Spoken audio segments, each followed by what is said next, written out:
So welcome everyone to the final workshop of our Intro to Tech Ethics series. We've learned a lot so far and hopefully that will continue today. We're going to be exploring military technology and just technology in that space, I guess. So first, some definitions to go through. The first thing is cybercrime, and cybercrime is an umbrella term. So it basically means any crime that is committed with like a computer. So that's classically, divided into two categories where depending on who's targeted by the crime. So if it's a network of individuals like a nation or an organization, um, so an example of that would be something like cyberterrorism or other attacks against nation states or other attacks. The other category of cybercrime is targeting individuals. That would be something like identity theft, which is not a joke, and phishing. I guess the issue of saying that cybercrime is any crime committed with a computer would also mean that like something like throwing your laptop at someone would be a cybercrime. So I guess there's a little more refinement that could be done to that definition. Of course, classic reference to cyber chase. I grew up watching PBS cartoons, so save public broadcasting. Okay.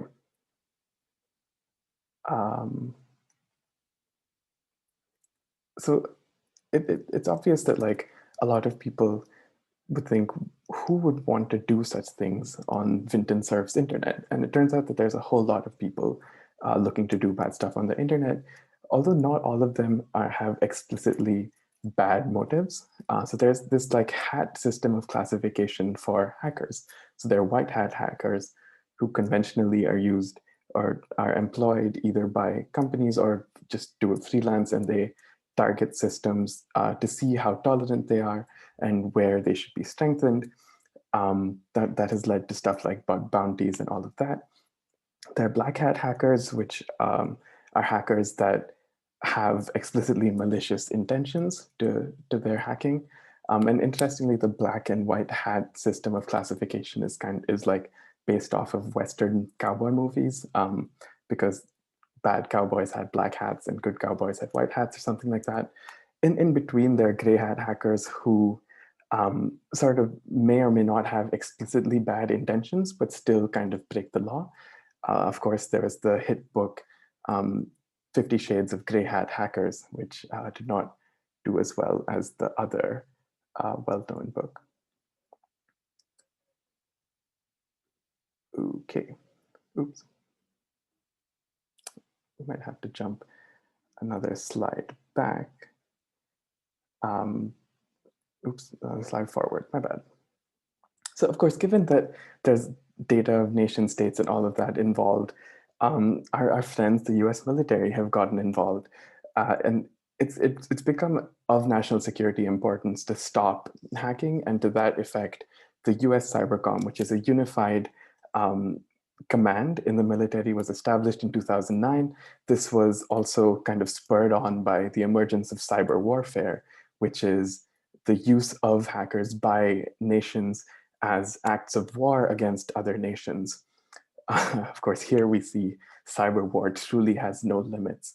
In 2020, Dua Lipa and Lana Del Rey among Spotify profiles hacked by a Taylor Swift fan. Stream folklore. But anyways, so given this, it is pretty important to talk about military technology and kind of how it's developed and where it's going. So something that has come up is that the military is projected to spend $107 billion in technology research, which is a whole lot of money. So next time you see your internship paycheck and Uncle Sam's eaten like 20% of it, this is where your money's going. So it is important to care. So some of this money, of course, goes to military organizations, but a lot of it does go to private contractors, including SpaceX. So an important development that came up recently was that SpaceX and the military are planning to build a rocket to deliver weapons anywhere in the world in an hour. And they're also building missile tracking satellites for the military. So this really does raise a lot of ethical questions, which will be explored later on in this presentation, but it's just something to keep in the back of your mind. Other reasons to care is that military technology has consequences. And this is something super important to think about, because what this technology does is that it helps, in many cases, move the sphere of war away from our direct sight. So it's war may not be happening right in front of us, but there are still very real consequences in other parts of the world that happen because of these technological developments. Um, and another super important reason is that military technology often proliferates to police departments. So there are laws by which police departments and sheriff's departments across the United States can buy technology that was previously offered to the military, or kind of like get sort of hand-me-downs. And this came into view especially during the recent protests, where the military was using, or the police were using Stingray, which is like a way of tracking people's cell phone data and triangulating people's locations and finding out who was in a particular location at a particular time. And that the origins of Stingray was in technology developed for the military.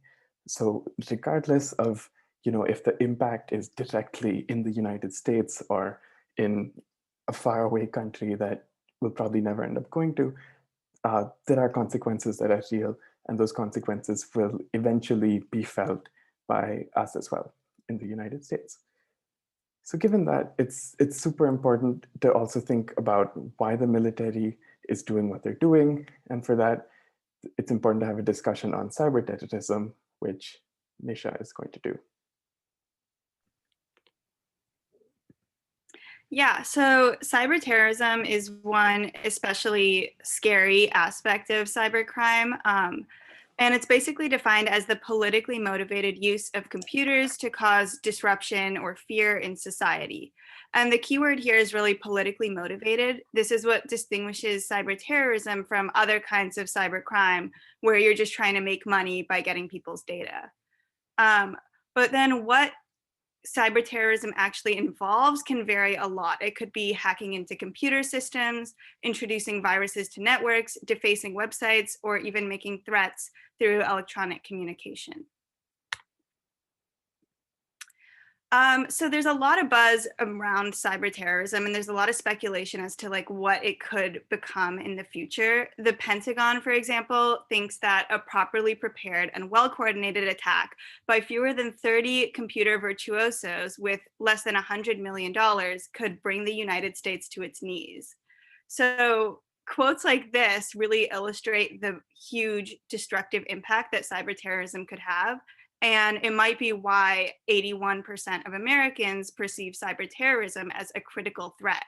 And so that's second only to the development of nuclear weapons by North Korea. So basically, cyberterrorism is perceived as a graver threat than regular terrorism, which shows how widespread the fear of cyberterrorism really is. But does it deserve this kind of fear? A lot of people argue that news outlets and scholars are constantly talking about cyberterrorism, and that keeps fears high and kind of makes people more afraid of cyberterrorism than they need to be. And people who make this argument point to the fact that actual instances of cyberterrorism are pretty rare. And we haven't seen the kind of cyberterrorism that the media portrays in real life. So we haven't seen an act of cyberterrorism that directly results in loss of human life.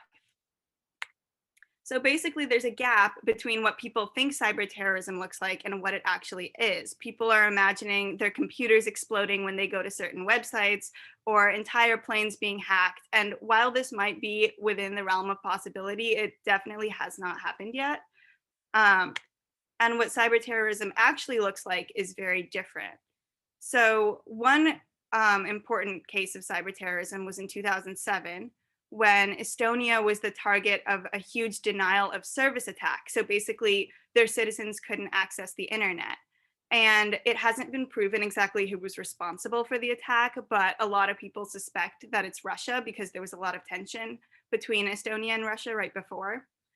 And in another case, a group called the Pakistani Cyber Army defaced a bunch of websites, primarily Indian, Chinese, and Israeli websites. And then more recently in 2018, there was a British teenager, an 18-year-old, who pretended to be a CIA chief and got a bunch of highly sensitive information. And so he was sentenced to 2 years in juvie, which kind of raises the question: how do we prosecute cyber terrorism? What should the punishments be? And things are very up in the air right now. The current US laws are really minimal, and they don't cover extraterritoriality, which basically means attacks on the US coming from outside the US. And so right now there's the principle of territoriality, which basically means that a nation where a crime occurs can then prosecute the perpetrators of the crime. But with cyber terrorism, a lot of gray areas come up. Like, for example, what happens if you can't directly trace the attacker's identity, which is what happened in Estonia? What happens if the attack is launched from a bunch of computers around the globe? Or if the location of the cyber terrorist is not the same as the location of the attack? So all of these are issues that are currently being debated right now. And I hope that you guys have some perspectives on them in your breakout rooms. And I'm going to hand it off to Maya to talk about autonomous warfare. Yes, so it's kind of a little bit on a different track than cyber terrorism. But the first thing that we're going to talk about is lethal autonomous weapons, or LA, like laws, LAWS, which is the next slide. And so basically, once they're activated, they can select and engage and shoot or bomb targets without further intervention. So like they have image recognition, and they can pretty accurately figure out what to hit that a soldier would usually do, but now it's being done by a robot or some software program essentially. And next slide, because I don't remember what third revolution is. So yeah, this quote, technologically autonomous weapons are easier than self-driving cars, and it will be relatively easy to put together a very effective weapon in less than 2 years. And this is true, they're already very much in development. Next slide. Oh, okay. And so some of the, obviously, there are a lot of, there's a lot of pushback against this, because we'll get into some of the issues with developing autonomous weapons. But one of the biggest the groups that like speak out against this is the Campaign to Stop Killer Robots, which is endorsed by Elon Musk, which is a little bit ironic. And it's a coalition of NGOs, or non-governmental organizations, fighting to ban autonomous weapons. So some of the groups that are part of it are Amnesty International, Human Rights Watch, Noble Women's Initiative, and Amnesty and the Human Rights Watch are like really, really big in that sphere. And obviously, Stop Killer Robots is opposed by Israel and Russia and South Korea and the US, big surprise, and a lot of big countries. And some of the ways that autonomous weapons are regulated right now, when they're being designed, they're designed so that human judgment is still in play. So you have control, the human has control over the level of force, how the weapon is used, when, where, why the weapon is used. And it has to go through a lot of reviews. Every single development has to go through a ton of reviews before it can actually be put onto the field. And if something is changed, it has to go through a ton of testing again, which is, I guess that's good. And the Department of Defense is like developing a kind of handbook that officials can use to review these weapons. In terms of international law, there is a coalition on autonomous weapons and on weaponry in general in the United Nations. And of the big countries, obviously the US and Russia oppose a ban on autonomous weapons, and China supports a ban on the use of them, but not really the development, because they are inherently discriminatory in their practice, apparently, is what China says. And some of the arguments for why we should ban autonomous weapons are that it makes it easier and cheaper to kill people, which is true. I mean, you don't have to spend money paying a soldier. You don't have to replace soldiers when they die.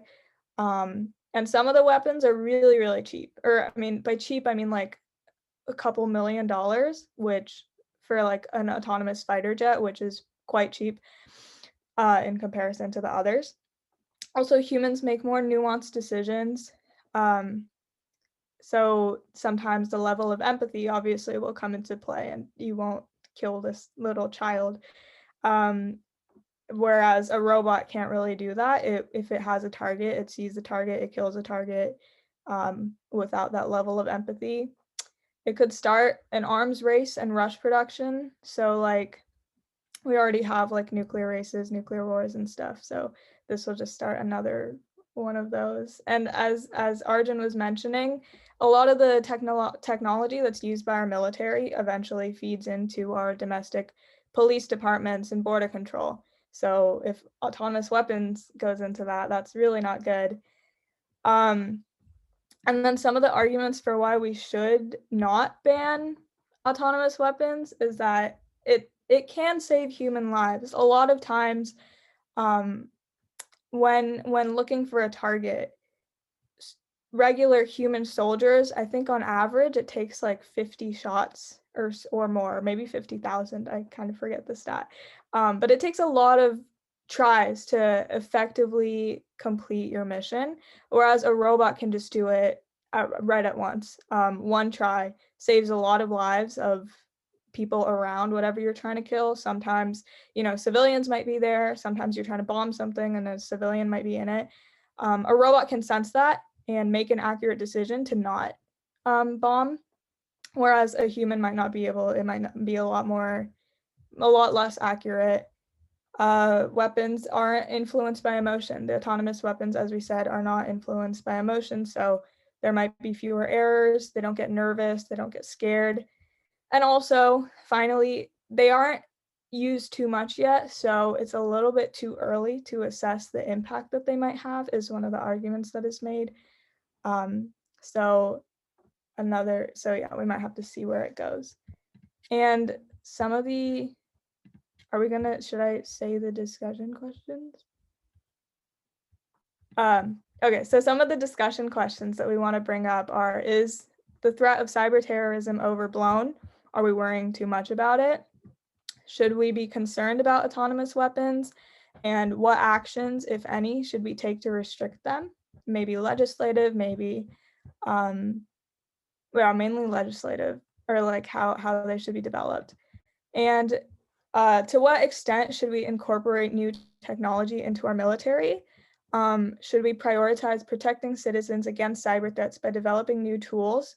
So like, should we develop these things, or should we avoid creating these things that could eventually be turned into offensive weapons, even if sometimes that might come at the cost of leaving our country defenseless? And then there's another slide with discussion questions. Should cyber terrorism be treated as seriously as, quote, regular terrorism is under the law? And if we do stop killer robots, what should the military focus its efforts on instead? Because sometimes, that means more civilian deaths from imprecise attacks. So how can we avoid that while not engaging in the production and development of killer robots?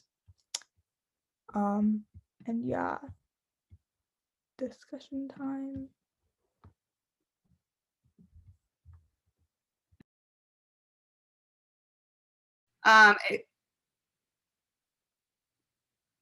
Okay, so here's our attendance code. And if you are not signed up for the ACM membership portal, you should definitely do it at the link, and then you can get 10 points for attending today. And then also please fill out our feedback form. We really love your guys' feedback. It really helps us at that link. And then these are all our ACM at UCLA links. And you should just get involved in everything related to ACM at UCLA because there's a lot of cool stuff going on.